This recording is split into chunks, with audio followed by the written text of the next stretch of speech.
the Morrison government is now so desperate that it today did the right thing. But it's also so desperate that it did a very wrong thing.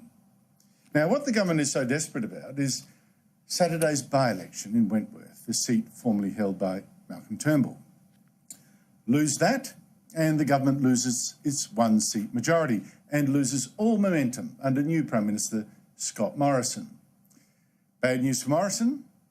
It seems that the Liberals' Dave Sharma is struggling to win against far-left independent Karen Phelps, who will also get Labor's preferences. So, the government has decided to do something bold. You see, 1 in 8 voters in Wentworth are Jewish, and Morrison now says, surprise, he will consider moving our embassy in Israel from Tel Aviv to Jerusalem, the capital of the Jewish state. Now, most countries refuse to do that until Israel and the Palestinians reach a final peace deal that divides the country and Jerusalem into two. But the Palestinians never seemed keen for that peace deal with the Jews, and US President Donald Trump said, enough with this waiting, and this year had his daughter open a new American embassy in West Jerusalem.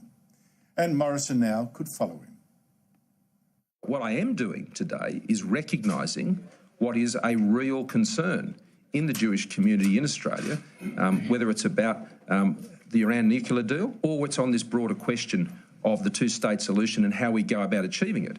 The orthodoxy that has driven this debate, which says issues like considering the question of the capital are taboo, I think we have to challenge that. Now, Morrison's motive might be wrong, but his action is surely right, and Labor's reaction surely wrong. The reality is Jerusalem is contested territory.